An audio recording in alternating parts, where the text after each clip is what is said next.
This podcast may contain disturbing content for some listeners. It's intended for mature audiences. Listener discretion is advised.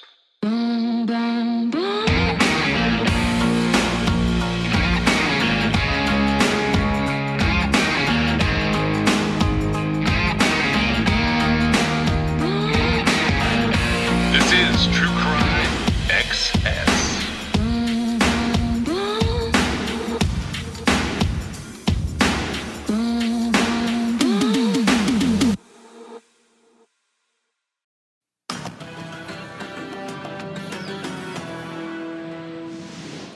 Dardeen, a last name associated with what's been called one of the worst unsolved mass murders in our country's history. And it happened here 32 years ago this month. Tonight, a determined mother wants to make sure we never forget what happened. How did you get through it? How can you stand it? 81-year-old Joanne Dardeen walks in the shadow of her only son's brutal murder and the slaughter of his family. I always say, I've got through it because I've got God on my side. Is there ever a time when you just want to take a break? No. They told us in the beginning that we need to keep the story out there. We need to keep it going. Ready? Yeah. Can you count? The Dardeen murder sends shockwaves through Jefferson County.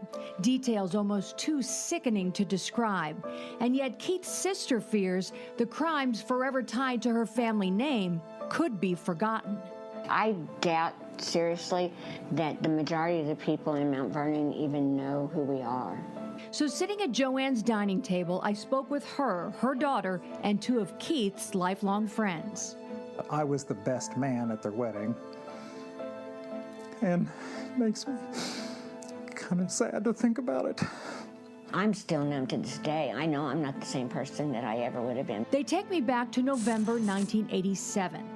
The nightmare began with 29-year-old Keith not showing up for his Tuesday night shift at the local water treatment plant.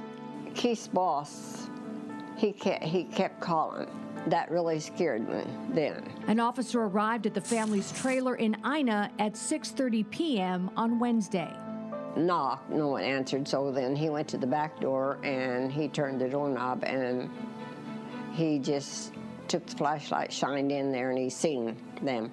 Elaine and Peter Dardeen looked to be carefully tucked into the family bed. In reality, someone had beaten them to death. Elaine, 7 to 8 months pregnant, gave birth during the assault. The baby girl they'd planned to name Casey, also dead of blunt force trauma. And I just went to the floor. I just was overwhelmed. It was gut-wrenching to think that, you know, Elaine and Pete was dead, and it was gut-wrenching not knowing where Keith was. Where's your son? Where's your son? Well, I didn't know where he was, you know. I had no clue. The first major break in the case came early the next day when someone found the Dardeens' red car. Nearly 24 hours after that horrifying discovery inside the trailer, Keith's body was found in a nearby field. He'd been shot several times and castrated. They were such loving, caring people. It's hard to imagine how somebody can do something like that. Joanne quickly established a relationship with the officers working her son's case.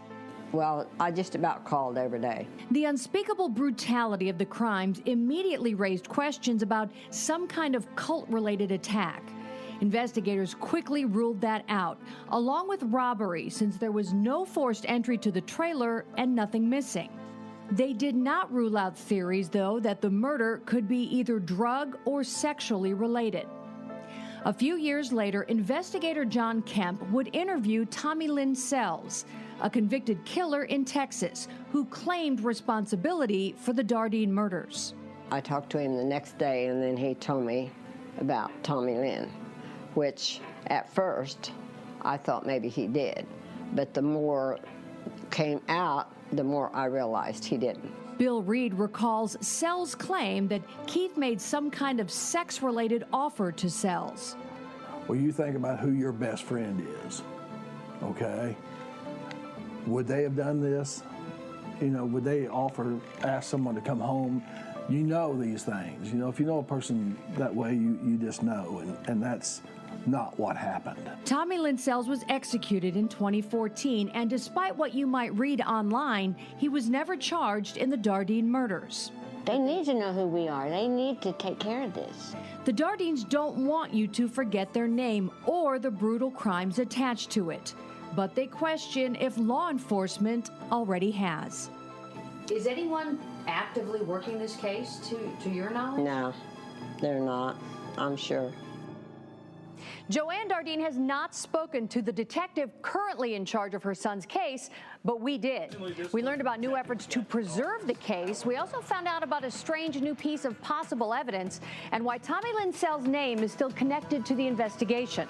In Southern Illinois, the name Dardeen will be forever tied to tragedy. So many of us remember these faces and the horrific events of November 1987. Monday night, we heard from Joanne Dardeen about the murders of her son and his family, about a serial killer's questionable confession, and how she's still waiting for answers. Tonight, we take her concerns straight to investigators and uncover new details in a crime Joanne asks all of us to never forget. I could sit here and talk to you all night long about who I've talked to. For years, Joanne Dardeen kept in close contact with the detectives working the 1987 murders of her son Keith and his young family. Is anyone actively working this case, to your knowledge? No, they're not, I'm sure. It feels like it moves slow, to me, even. One person Joanne's never talked to, Jefferson County Detective Captain Scott Burge. He's in charge of the Dardeen case and recently worked to digitize this massive file. There's actually 21 4-inch binders completely full just on this case. I recently met with Burge, Sheriff Jeff Bullard, and Mike Anthus, who held Burge's job in the fall of 1987. You have a family that has been completely wiped out. Anthus recalls the gruesome discovery of Elaine and Peter Dardeen's bodies, along with that of the couple's unborn daughter. The family's red car was gone, but Keith's truck remained parked outside their trailer in Ina. So then they move into the next mode. Where is Keith? Police scrambled to find him, even sending word to investigators in Colorado, where lifelong friend Kevin Harris had moved. They said, "Have you seen Keith?" They said, "We're told that he had mentioned he'd always wanted to come and see you." And I said, "No." I mean, if the husband is gone, then he's the first suspect, and Keith was. But we knew beyond a shadow of a doubt that he wasn't.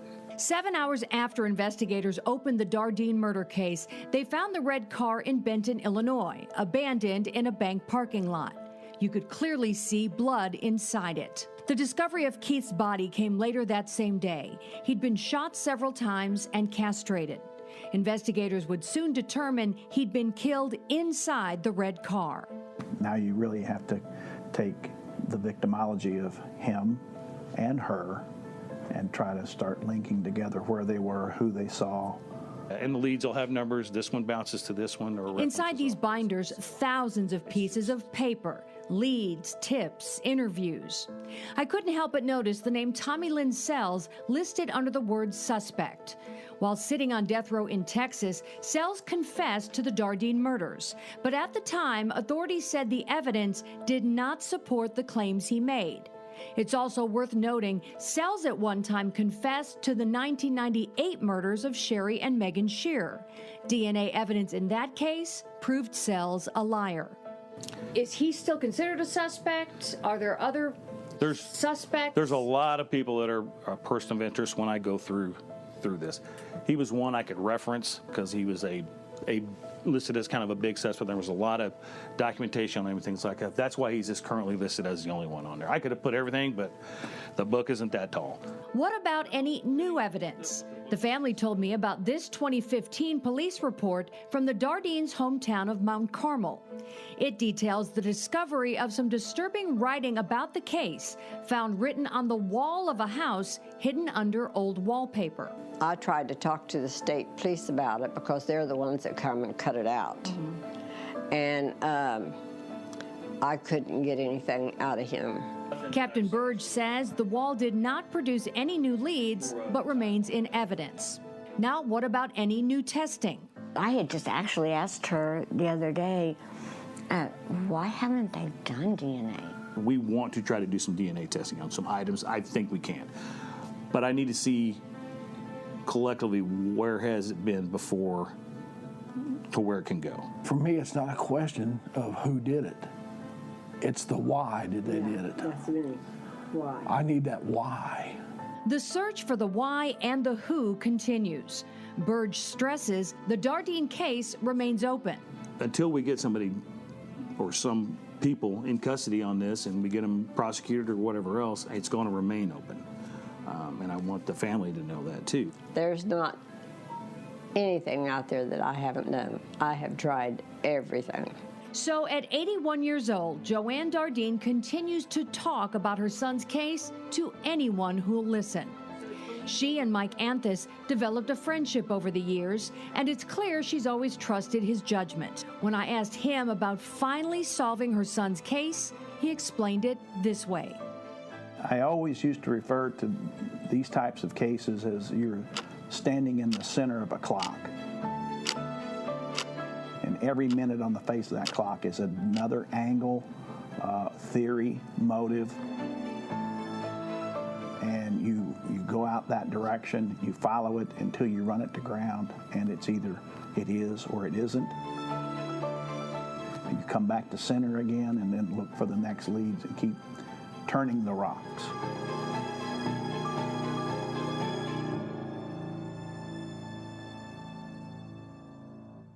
Jefferson County authorities want anyone who thinks they know anything about the 1987 murders of Keith, Elaine, Peter, and baby Casey Dardeen to contact their office. Joanne Dardeen says you can contact her too, and she will get right on it. I have no doubt she will. Meg and I I think we have different opinions about the Jeffrey McDonald case. She has a feeling that it's something different. It's not what I was thinking with the drug-related stuff. And I went and looked for more military-related things just to see if I could find anything. Just because I had heard interesting stories about the Green Berets over the years. But one of the families that stood out to me as being sort of proof that terrible things happen and you don't understand why was the Dardeen family. The Dardeen family, now it's later than the McDonald's, and it's been attributed to Tommy Lynn Sells, who was sort of the definition of evil. Is it Tommy Lynn Sells? I don't know. They've never closed that case out. One of the cases that Tommy Lynn Sells have confessed to, the Shearer case, which they mention in some of this audio we're using, that case, it comes up as we get into our season 2, because it was linked to, by DNA, a serial killer that you've never heard of. And I'm being serious. I don't think anybody's ever heard of this guy. His name is Robert Eugene Brashers. And the thing about Robert Eugene Brashers was he had sort of a cheese motif going on. He was completely random, and he was all over the place. Officers approached him in Kennett, Missouri. He killed himself. He wasn't going down for any of the things that he had done. Had beaten a woman down in Florida, and he had stolen a firearm in a car in Cobb County, Georgia. He's sort of an anomaly among serial killers. He had killed this woman named Genevieve Citricki in Greenville, South Carolina in 1990. And then he had raped a 14-year-old girl in Memphis, Tennessee in 1997. And he had killed Sherry and Megan Shearer in 1998 over in Missouri. What's so interesting about people like Robert Eugene Brashers is, first of all, they don't make it onto the radar. But then you got the Tommy Lynn Sells, Henry Lee Lucases that confess to these crimes. DNA is starting to rule these people out. But you never hear about a person like Robert Eugene Brashers, because if you go back, there was nothing on him. There were no real criminal cases. There is really no one to interview. There's no audio to listen to. There's no photos to look at.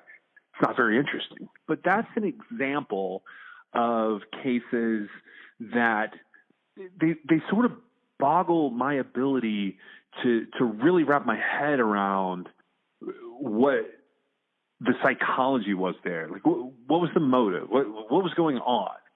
So you got the Dardeen family, you've got the McDonald family. Meg had this case up in Canada that was sort of proof to her that random is, although rare, it exists.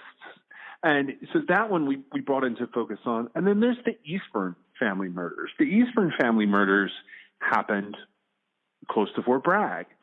So in addition to those cases, I wanted to look around the time of the McDonald family, and I just wanted to see if there was another family that got killed. So we're wrapping up Jeffrey McDonald, and I don't think you like my drug angle, do you?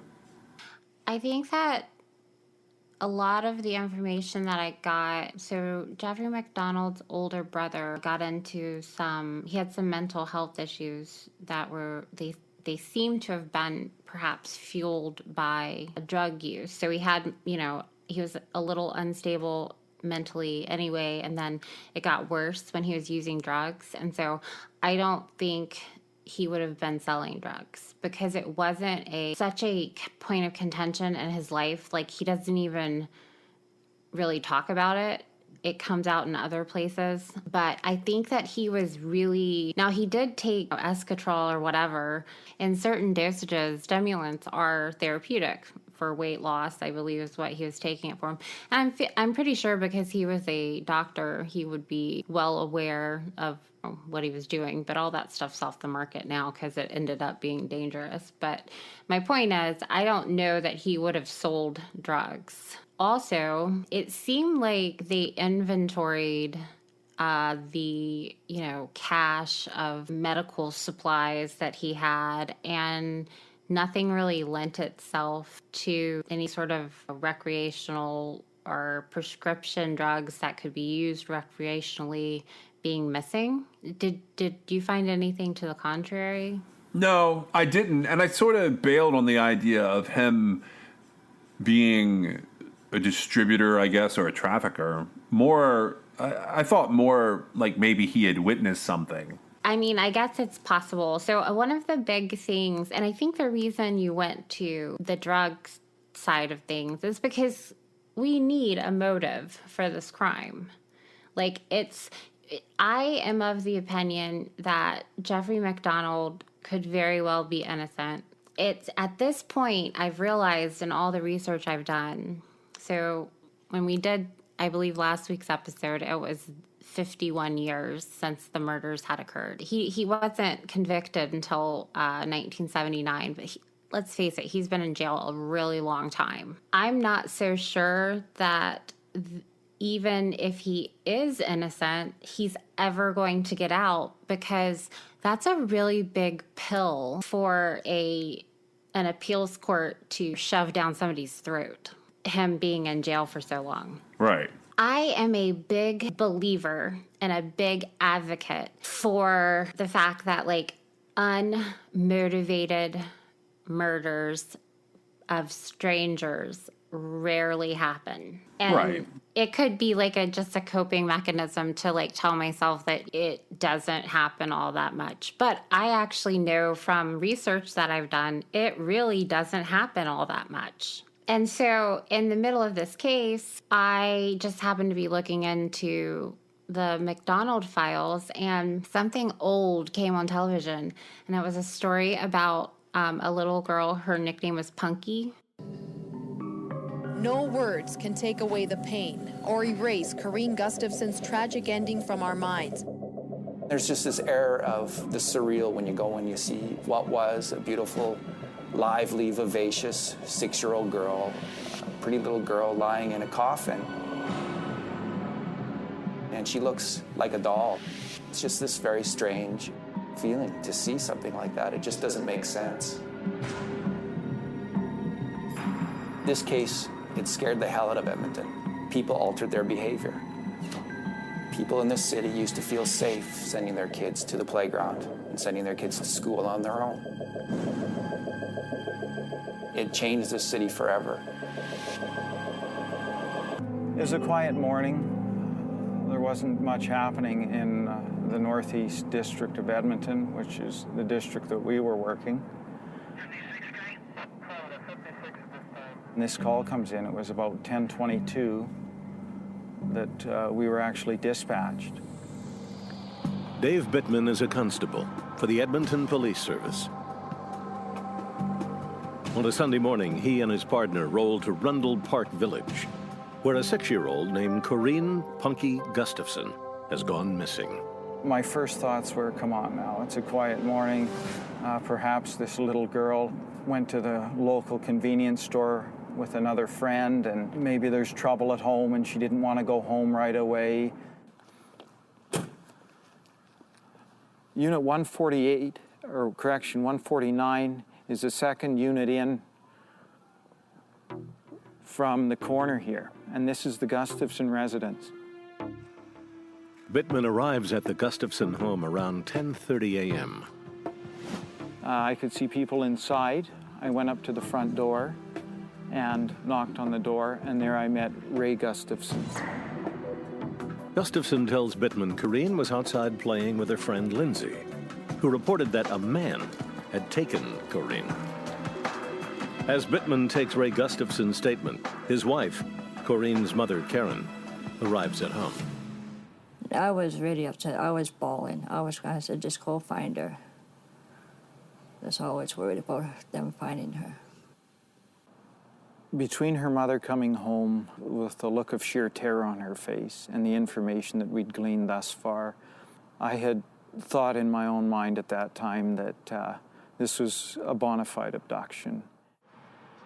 To get a better handle on what he's dealing with, Bittman walks to the back of the house where the girls were playing. This suspect walks up, comes right up to them, and essentially just grabs onto Corrine, takes her in his arms, and then turns 180 degrees and heads directly back towards that walkway. Lindsay is unable to provide a clear description of the abductor, but Bittman gets what information he can out of the 5-year-old. We come around the corner and ask our witness, point directly the route that this fellow took. Point to us, tell us, show us. And she walks us again through this little walkway between the units, 147 and 148. About 50 feet down the walkway, Bittman notices a dampened patch of mud and a footprint. The most prominent footwear impression that was inlaid in this mud appeared to be that of a sports shoe, like somebody playing soccer or baseball would wear, like a cleat. Bittman takes a sketch of the impression, and a door-to-door search of the neighborhood begins. Corrine's family is staying pretty much shut in their townhouse now with the curtains closed. A media blitz kicks in. By nightfall, most of Edmonton, it seems, is searching for Corrine Gustafson. Meanwhile, a family waits. I was banging my head on the walls. I thought it was my fault. And all that, and I was hoping that she would come home. Kept on looking outside. Maybe she went to a different friend's house, or maybe she just went for a walk. And I just kept on looking outside, and she didn't come home. RCMP were called to the Sherwood Park industrial area at 4:45. A passerby found the body in this storage lot behind a trucking firm. The owner of the company said the body was that of a young girl. As we pull up out front, there's a helicopter. I can't remember if it was landing or taking off. There were police cars everywhere. There was media everywhere. A lot of things were going through our mind. We knew that the eyes and ears of the city were on this investigation, and we're going to demand answers. 2 days after Corrine Gustafson disappeared, Detectives Terry Alm and Al Sauvé arrive at a trucking yard just outside Edmonton's city limits. The body of a 6-year-old girl lies in the mud near the back of the lot. If I had to guess, I'd say Corrine's body was probably somewhere, I'd say right about here. Well, we see the body of a young child laying face down in the mud with their head slightly turned to the side. There's a lot of mud over her clothing. You can't quite see her face, but you can see that she's turned to the side. It is not immediately apparent to the detectives how Corrine Gustafson died. It does appear, however, that she was killed somewhere else and then dumped among the flatbeds. She had been redressed. The way in which her panties were on, the way in which her pants were on, the way in which her coat was put on, all led us to believe that she was killed and raped somewhere else. Not far from the body, investigators noticed tire tracks and cleat marks similar to those found at the Gustafson home. The first responding RCMP members that responded here immediately saw the tire tracks and the footprints, the marks in the mud south of Corinne's body, and they felt that they could be related to the crime. So right away, they identified them. They knew they had to be protected. With the evidence preserved, Alm and Sauvé take stock of the scene and try to piece together the movements of a killer. So it looked as if the suspect vehicle had come in on the west side of the lot, pulled in just south of where Corinne's body was, and did a kind of a 180, backed up, and then started in a westerly direction again.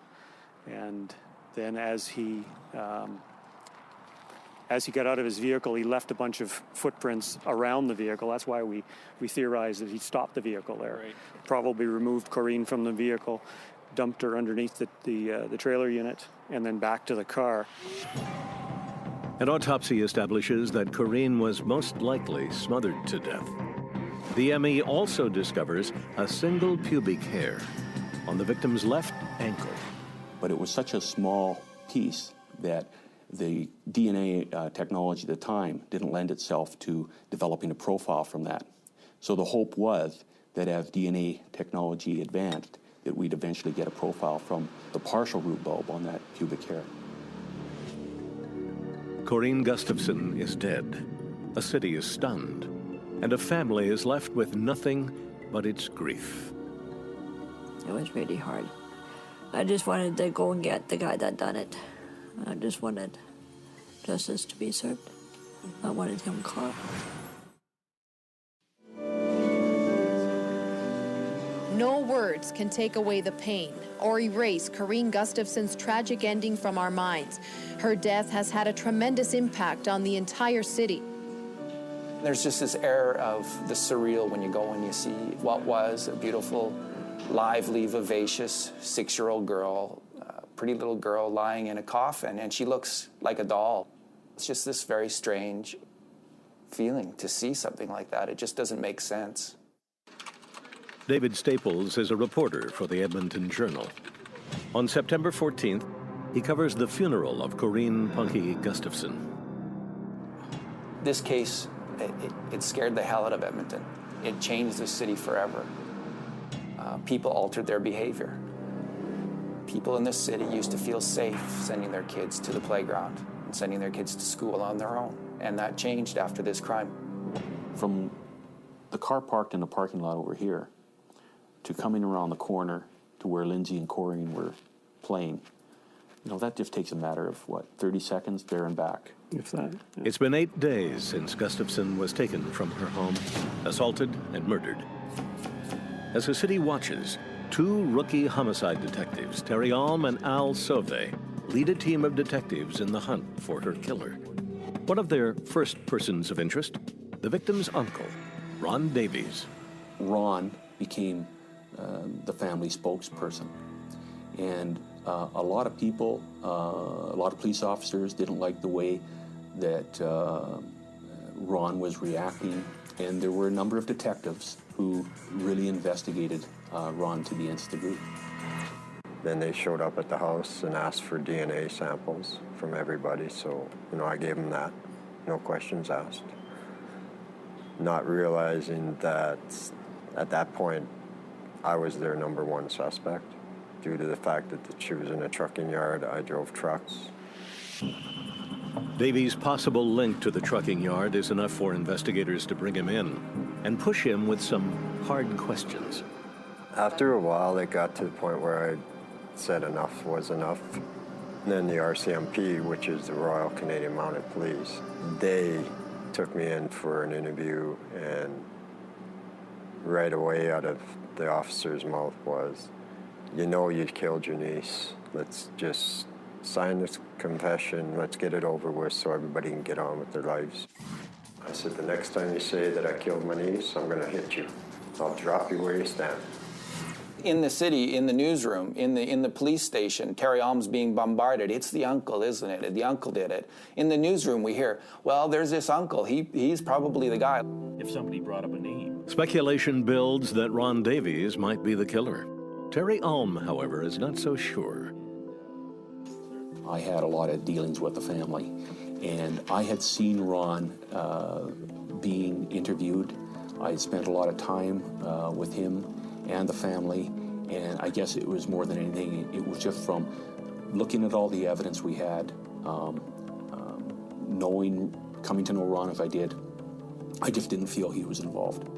Alm pushes the investigation away from Davies, back towards a re-examination of the evidence and a burgeoning stack of leads. And the boxes here represent probably a third of the paperwork in this file. There were over 5,000 tips. When you're faced with hundreds of tips coming in on a daily basis, and you're looking for, the needle in the haystack, as it were, it becomes very, very challenging, very daunting, almost overwhelming. Detectives plow through literally thousands of tips, turning up nothing of substance. Meanwhile, the city grows impatient. It was the biggest, most expensive, most intensive homicide investigation in the history of Edmonton, and also the most anguished. And it was anguished because of this tidal wave of information coming in. And some of the homicide detectives are looking at this guy saying, he's just sitting there shuffling papers, like, get out there on the street, Alm, and solve this thing. There was a lot of internal criticism of Terry Alm. Terry Alm is on the spot. In the hallways of the Edmonton Detective Division, he earns the nickname Ofer. As it was Terry's first file as the primary investigator, someone at one of the meetings mentioned the fact that he was 0 for 1, having been assigned one file and 0 solves. And kiddingly, they called him Ofer, but it stung because he's also a sensitive guy, and it hurt his feelings. You know, as the days and weeks and months go by, you often wonder, you often doubt, have self-doubt as to whether you're up to the challenge or not. And, you look inside yourself and say, is this too much for me to handle? In the weeks immediately after Corrine Gustafson was killed, 50 detectives worked the case. He needed the pictures. 2 years after that, the number is down to just a few. Then in 1996, Sauvé leaves homicide. The only thing that made me regret leaving the unit was the fact that the file was unfinished. And leaving Terry behind, obviously, because I knew he was never going to give up.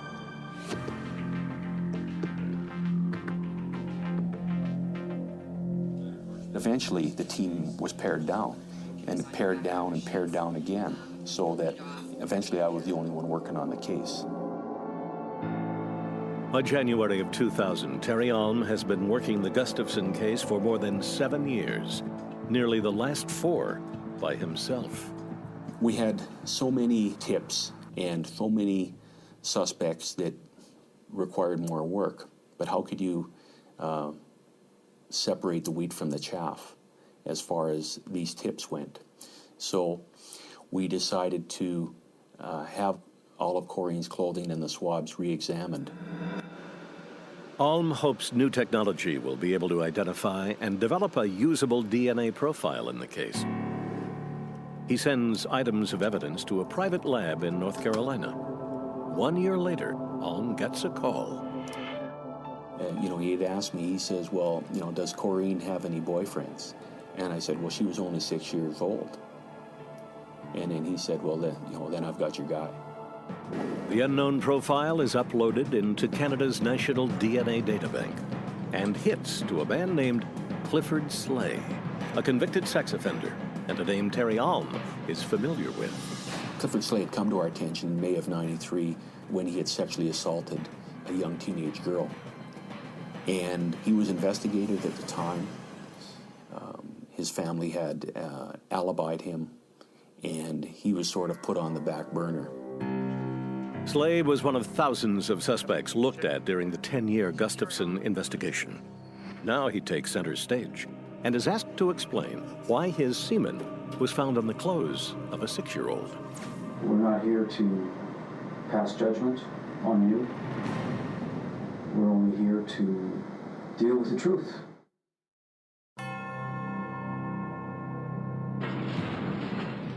You're not a stupid man, Cliff. And it's a tough situation. At 10:20 p.m., the questioning of Clifford Slay, a suspect in the murder of 6-year-old Corrine Gustafson, begins. The man who built the case against Slay, Detective Terry Alm, has retired. Detective Ralph Godfrey handles the interrogation. We knew from our background research that once Clifford was put into or painted into a corner where he thought the gig was up and the deck was stacked against him, that he would tell the truth. Slay is informed that DNA testing has matched his genetic profile to semen found on the victim's clothes. The next day, the suspect decides he wants to talk. He is cold and calculated. It's almost a matter of fact. At that point, with us, there are no tears, there is no emotion. I look at what I've done, and there is no light at the end of the tunnel. I'm not really prepared for what's going to happen, but I've done a lot of thinking. I've come to terms that this is something I have to own up to. Slay tells Godfrey that in September of 1992, he was having marital problems with his common-law wife. It was a combination of a lot of things going on. I had started drinking. I was with my common-law wife then. Got into a bit of a fight. And he wanted to punish her. And potentially he wanted to locate her daughter and assault her. Slay could not locate his wife's daughter. Instead, he left the apartment and got into his brother-in-law's car. I had plans of just going down to the Mohawk station, just for a pack of cigarettes. He went out, and it would appear he went out on the prowl, or on the hunt. I was so very angry. I was pretty drunk. I was actually going to turn around. I turned into these apartment townhouses. Slay says he pulled into Rundle Park Village and noticed 6-year-old Corrine Gustafson playing with her friend. I'd seen these two little girls playing in this fence area. I had made up my mind that I was going to grab one of them. And it just happened to be the one closest to the fence. And he tucked her under his arm and put her in his vehicle and took off. I'd taken, this little girl to, I don't know, there was just this road that I followed. As I drove down this road, the thoughts were there, but I didn't want to do anything. I just wanted to kind of drive as far as I could on this road, drop off, and just leave. But when I realized that there was no traffic in this area, it's very secluded, I just took it upon myself to, I just had sex with her. Use the terminology to rape her. Slay says he raped Corrine for some 10 minutes. When he finished, Slay claims Corrine was still alive and that he let her go. I'd taken her out of the car, took her, and I put her on the back end of this part of the trailer. I guess the fenders would be. Covered the tires. I sat her on there. We know how she was found. That's very clear how she was found, and that was not true. Slay fails to take responsibility for Corrine's murder. Godfrey believes it to be a calculated move. I think he tried to minimize his involvement. I think he knew the difference between first-degree murder and second-degree murder and potentially manslaughter, so that his explanation was made to try and fit something less than a first-degree murder conviction. Slay is arrested and booked on a charge of murder. News spreads quickly throughout the city. It's an announcement that took 10 years to make. Police have finally made an arrest in the murder of 6-year-old Corrine Punky Gustafson. Today, a judge of order was issued for 40-year-old Clifford Matthew Slay. There was jubilation in Edmonton. I mean, people were so relieved that this person had been caught, but we were also left with that age-old question, who could do such a crime? Who is this guy? On May 12, 2005, the people get an answer. Clifford Slay is charged with first-degree murder, kidnapping, and aggravated sexual assault. Punky's family is hoping to finally find out exactly what happened 13 years ago. It was every person within the city of Edmonton who saw a 6-year-old child, an absolutely innocent little girl who was playing just a few feet from her back door and was abducted by a total stranger, raped and smothered to death. For that reason, it hit me and it hit every one of us on a personal level. Jason Track is the Crown Prosecutor for Alberta and responsible for trying Clifford Slay for first-degree murder. He made the admission of abducting this child. He also made the admission of sexually assaulting her. We looked at all of the evidence, and we believe that to a degree of 100% certainty, not beyond a reasonable doubt, but to 100% certainty, she was dead when he left her. As part of his case, Track plays Slay's confession in open court. I guess I raped her, but I didn't kill her. I was very surprised when I heard that she had died. It was putrid to listen to the tape of his confession and to hear this stuff coming from his mouth and trying to downplay his culpability in this crime. The tape plays exactly as the prosecution had intended. Slay's words appearing to be both callous and calculating. If he was capable of empathy and remorse, he never would have committed such a crime, but he's such a botched human being that he was able to do such an act. The jury deliberates for 1 day and returns the verdict Track requested. Slay is found guilty of murder in the first degree and sentenced to life in prison. Under Canadian law, however, he will be eligible to apply for parole in 25 years.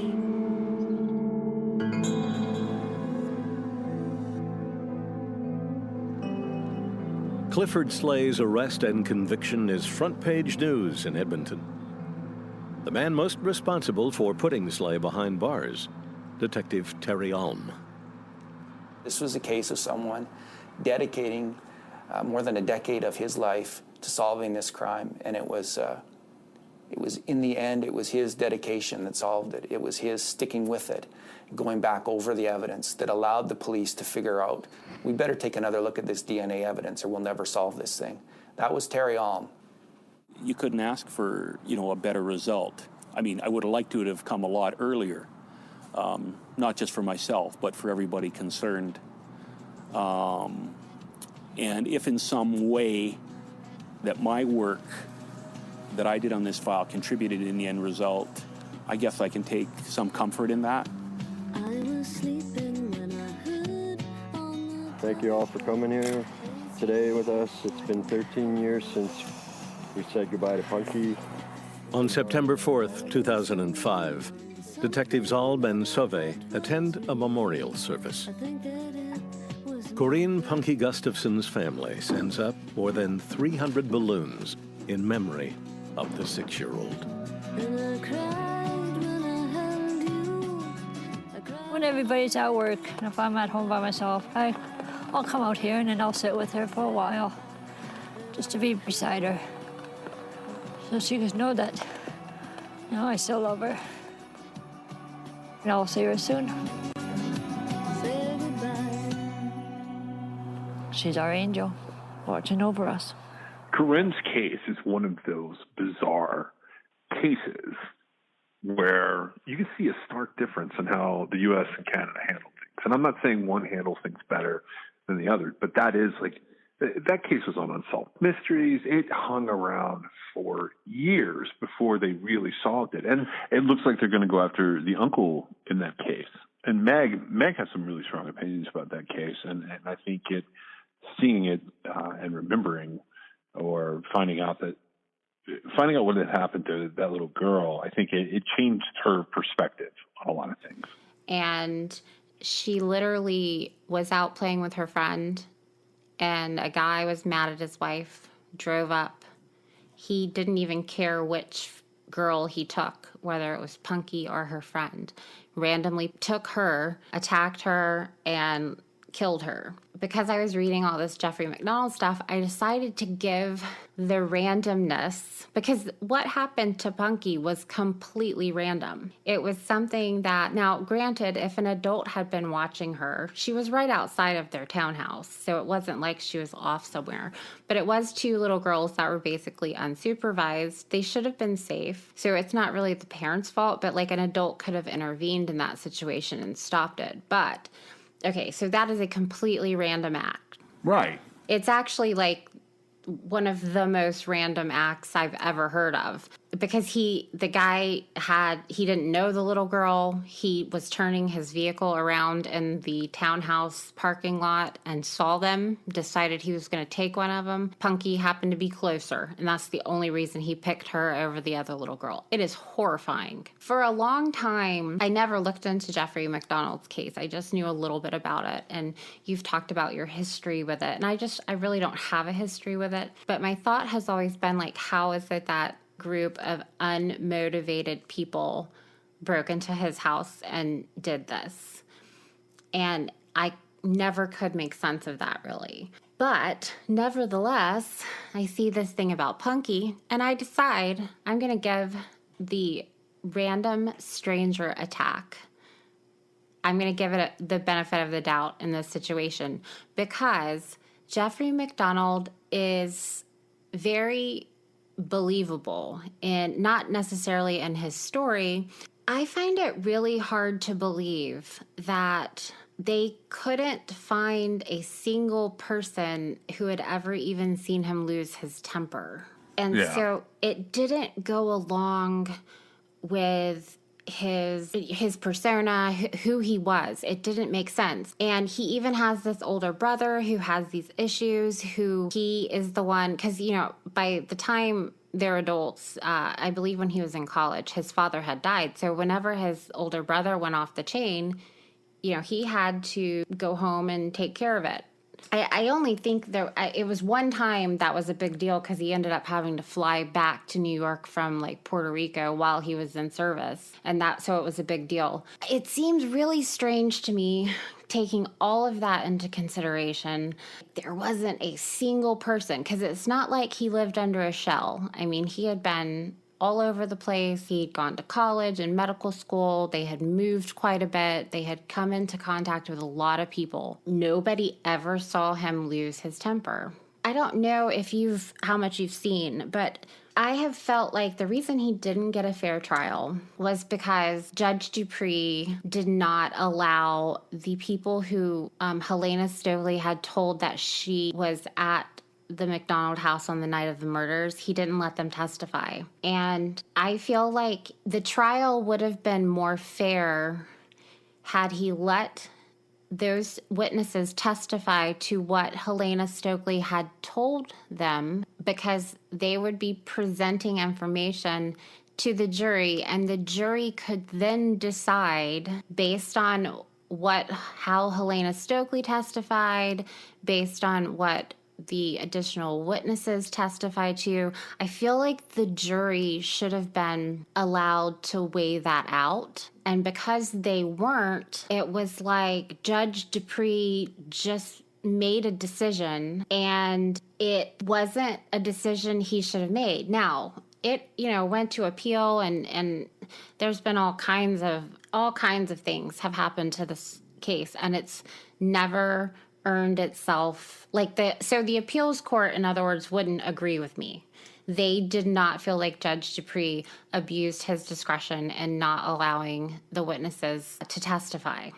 I think that lends towards a really unbalanced justice system. And so all the opinions and everything, when the judge is talking, they say, they still would have found him guilty no matter if all 8 people that were going to testify, Helena Stokely had told them that she was at the MacDonald house the night of the murders, and that she knew Dr. MacDonald was not guilty. They said, oh, that wouldn't have mattered. Okay, that's fine. It wouldn't have mattered. So why didn't you let it happen? That's one of my questions here. And so there's a lot of elements that have to line up for Jeffrey McDonald to not be guilty. You've got, first of all, a child being stabbed to death in their bed happening twice. That's interesting. Well, keep in mind, Kimberly didn't get stabbed to death. She was hit, and she was hit with a hard object that cracked her skull. So you've got two kids being killed in a home, two different weapons, two different methods of death. That's interesting. But then you've got Jeffrey McDonald himself being injured to some degree. Colette clearly being killed. That part, so we looked at, like, were there other, can we track down cases where intruders have killed children? You can find a lot of, like, one-offs out there. I think basically, like, what you had looked at, you looked at it and said, hey, can you find kids being killed in their own bed when it's not their parents or their immediate relative? Right, and I felt really bad for doing that, but I honestly can't stand to look at. It's terrible. Well, there's cases like that. It has happened. Where I get stuck is multiple intruders killing children is rare. So for one intruder to stab a kid and another intruder to beat a kid to death, or one intruder to stab one kid and then beat the other kid to death, that is truly rare. But it's also rare for it to be apparent and not basically be the same method of death for everybody in the house. And so one of the things that I ran into here, I didn't like the forensic reconstruction in this case because there's a lot of things left out. And science today, reconstructing that crime scene, if they had never looked at that forensic reconstruction, I think it would be a very different picture.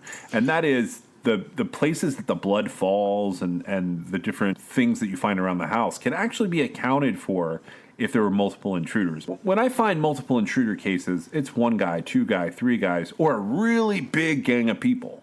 This 4 people thing is really weird. I actually don't think that it was 4 people. I think, okay, so this is going, the speculative route that matches up with, because a lot of and I understand it was Jeffrey McDonald's trial, but a lot of the reason Helena Stokely was discounted was because she was a known drug user who they said all kinds of terrible things about, and they put a lot of credence on her bad reputation. They did not, however, give that same credence, that same weight to Jeffrey McDonald's character. So going along that route, I feel like Jeffrey McDonald saw 3 guys and a flash of a woman. And I think that there were at least 3 other people in the house. And I think that the attacks that were occurring were just about simultaneous.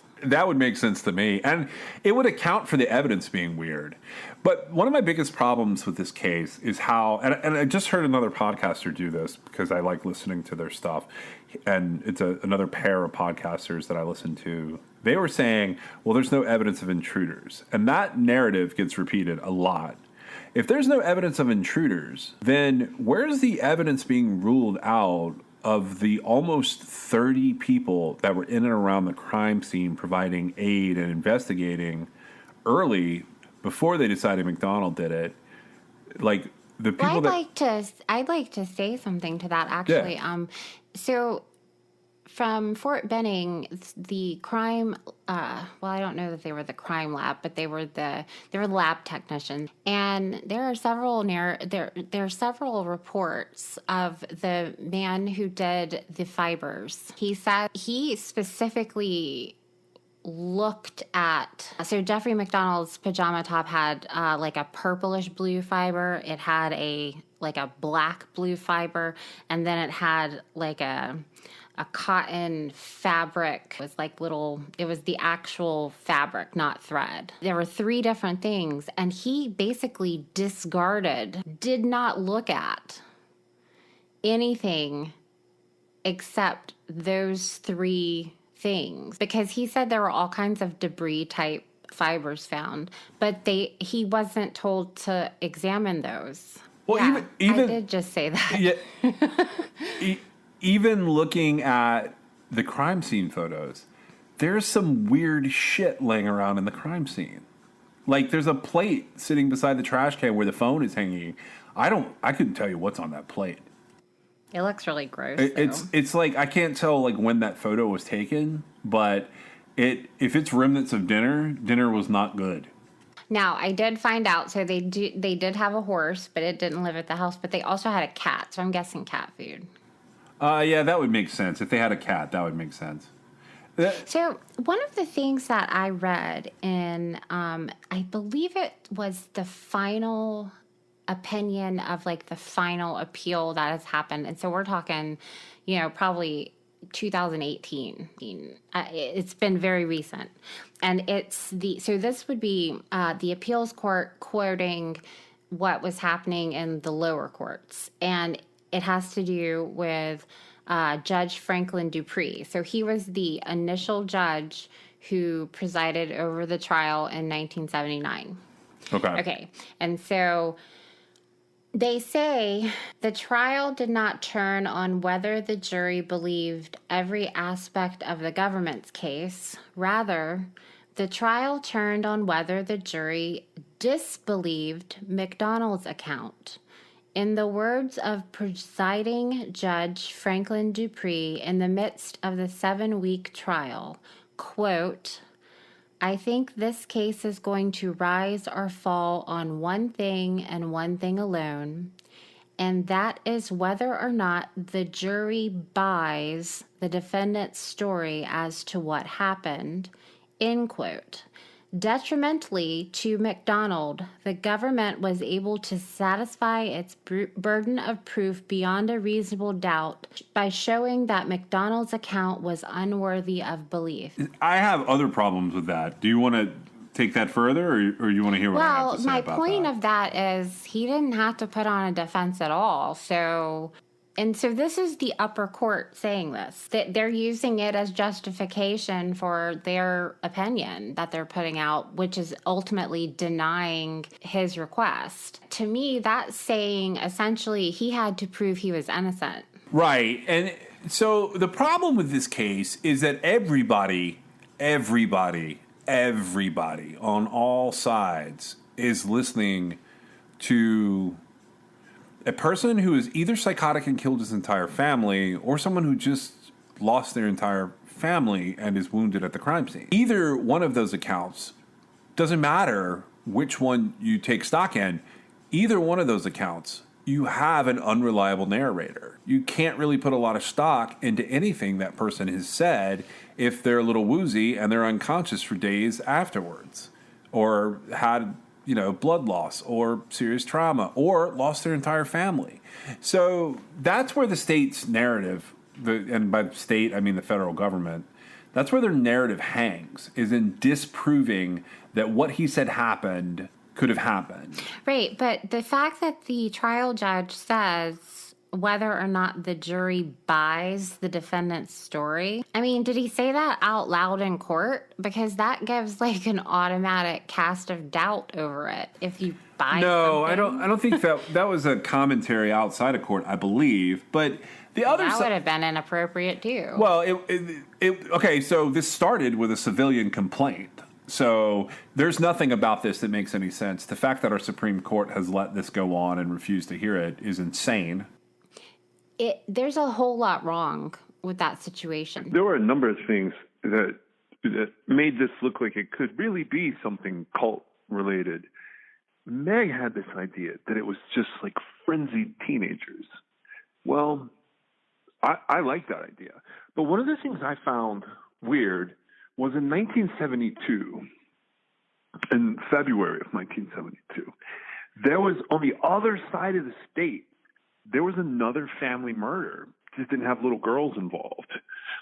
But it just so happened, it's February again, it's 2 years later, a family murder where the dad had been at a Rotary Club meeting where Green Berets were giving some kind of demonstration.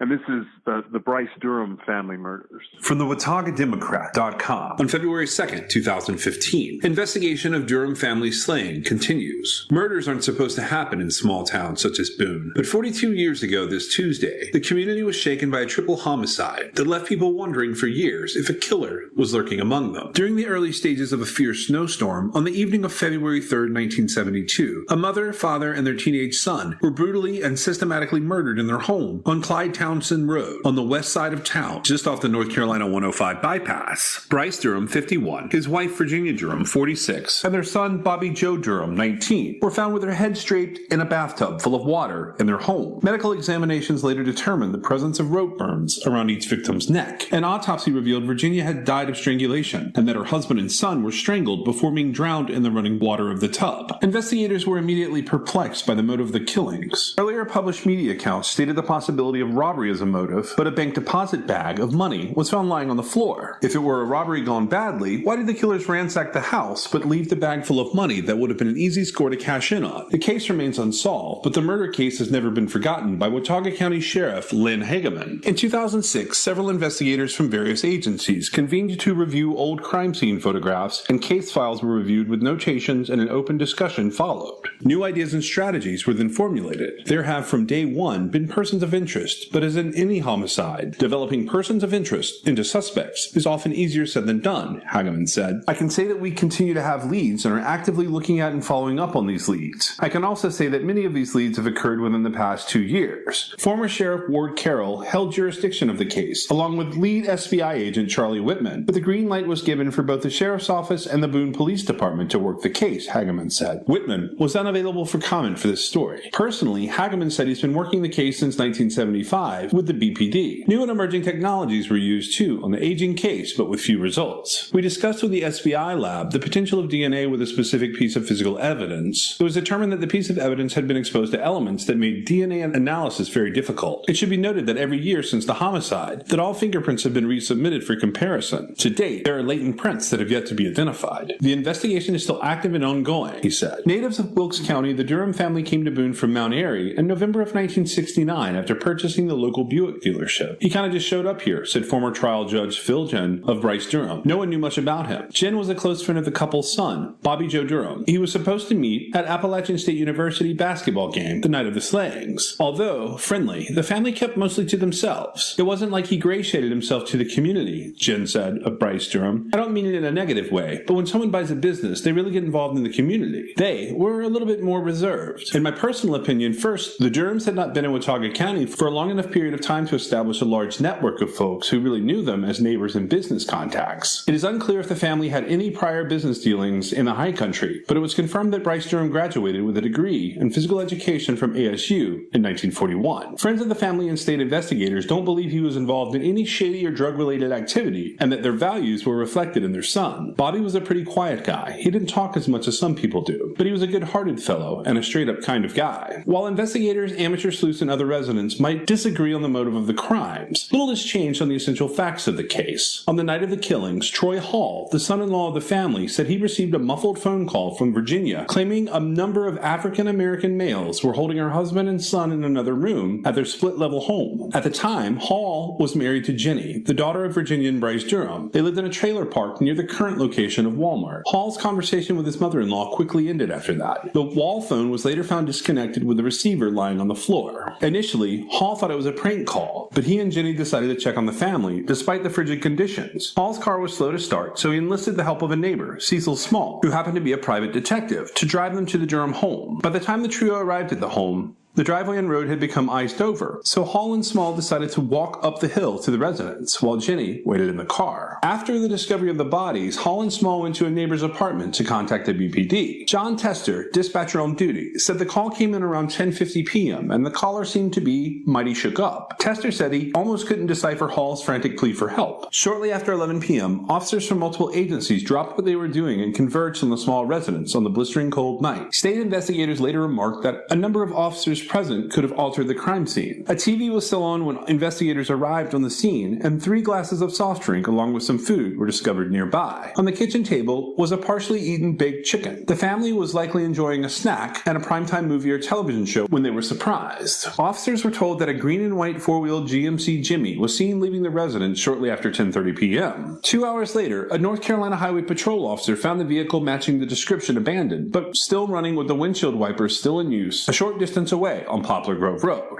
Authorities say the vehicle came from Bryce Durham's car dealership. He had reportedly decided to take the family home from the car lot in the rugged vehicle due to the severity of the approaching storm. While more valuable items were left behind in the house, silverware was found inside the still-running vehicle. Rufus Edmonston, a Boone native, was working on Senator Sam Ervin's staff in Washington, D.C. during the Watergate scandal when he first heard about the murder that had shocked his hometown. I never knew at that time that later on I would have a significant part in that investigation. In 1974, Edmonston was appointed Attorney General for North Carolina, and he made the Durham case a top priority for the newly formed Unsolved Murder Case Division. I was immediately contacted by the mother and father of Bryce Durham, recalled Edmonston in his early days on the job. That was the first of 40 to 50 contacts I had with him over the years. Edmonston said he was immediately moved by the case, and from all the cases he assigned agents to, he wanted this one solved the most. Maybe it was because the murder had hit so close to home. Maybe he had just wanted to bring the family much-needed closure. Mr. and Mrs. Durham, Bryce's parents, never got peace before they died. They were extremely frustrated. I can still see the anguish in Mrs. Durham's eyes. Please, please, before I die, solve this murder. The brutal nature of the killings still haunts Edmonston. To this day, I cannot understand who could have systematically done this unless they had the help of like 3 or 4 people, said Edmonston, who said he was further mystified by how the perpetrators overpowered a strapping young testosterone-laden male like Bobby Joe. 4 white males were charged with the murder the following spring, but they were soon released after preliminary hearings, according to newspaper archives and investigators. Today,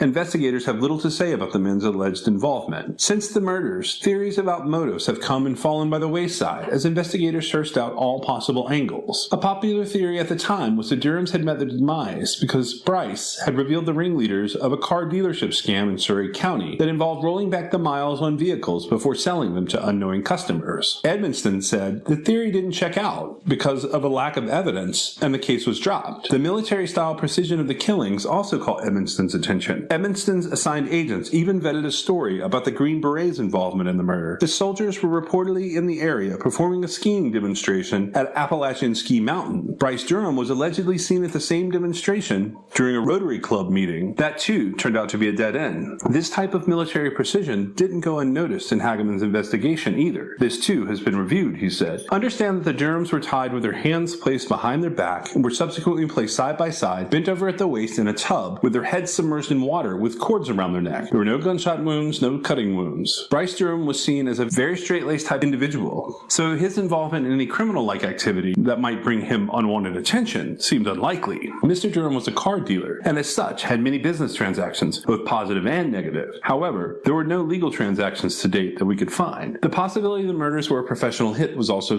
thoroughly explored. It had been discussed, however, any solid leads along that line of thought had not been established or proven to date, Hageman said. Other factors made the investigation rather peculiar. The fact that 3 individuals were killed at once together is rather unique. This, coupled with a very limited information trail as to a possible motive, plus a horrible night weather-wise, and the unusual length of time to commit the crime versus a quick in-and-out homicide. Finally, what was the motive for such a crime? When Bobby Joe failed to show up for dinner with friends before the aforementioned basketball game, Jen didn't think too much about it. He knew Bobby Joe still lived at home and concluded his friend likely chose against heading out in the middle of a snowstorm. He heard about the murders the following morning after his shift at the Boone post office. It was a gut punch about when he heard the news of his friend's demise. It was horrific because Bobby was first and foremost my friend. Secondary to that, no one should die that young. And from a community standpoint, things like that aren't supposed to happen in Boone. The community was in a state of shock for a while.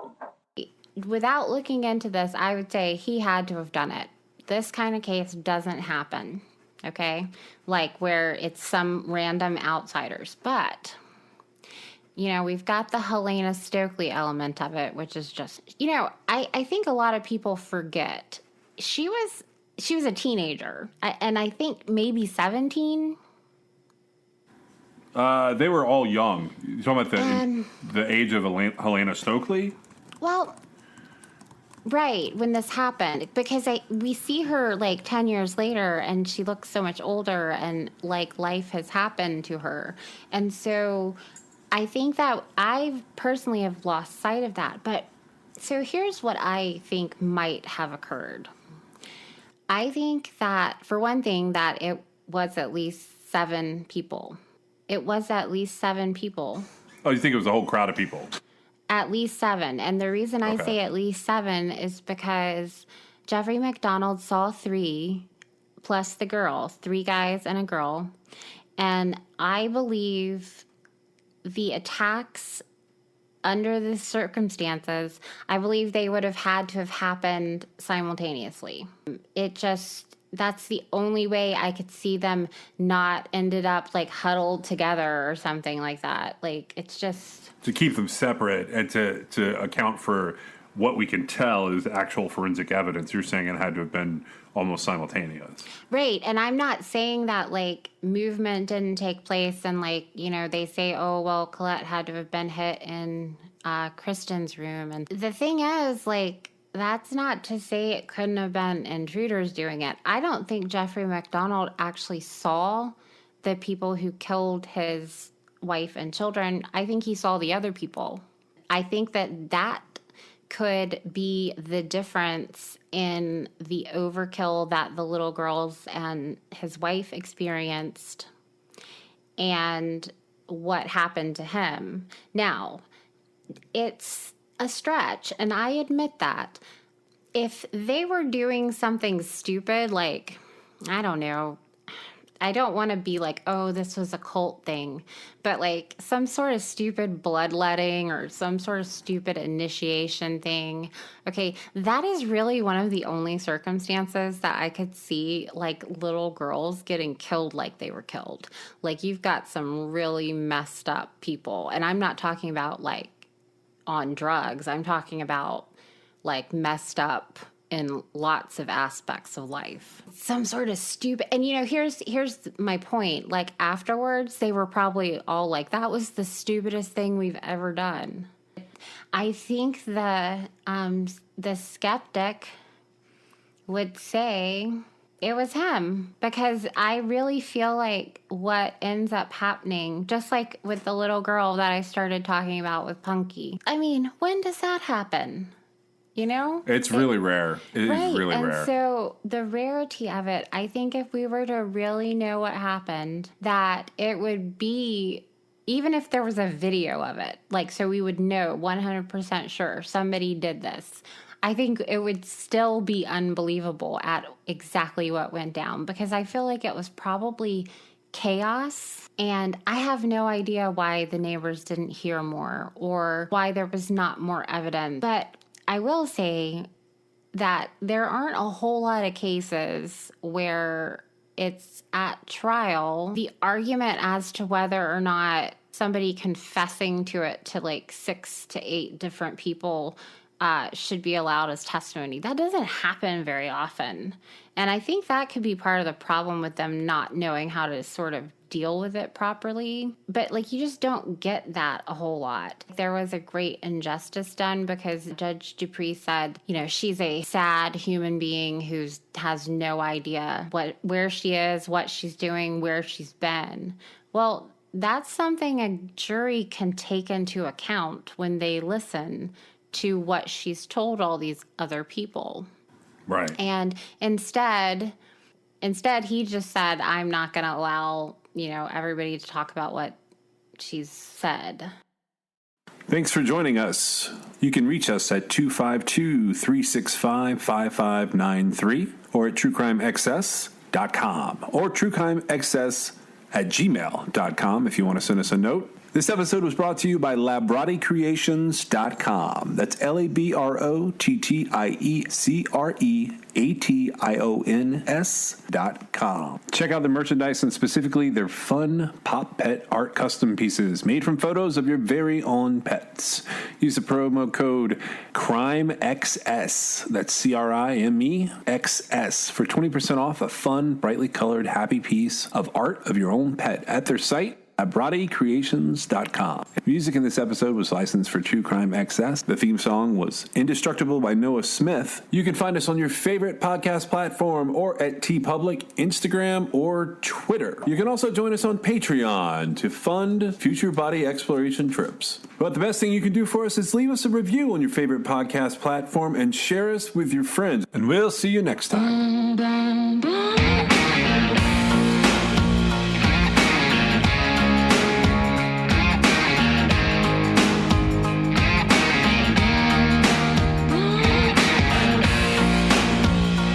This is True Crime XS.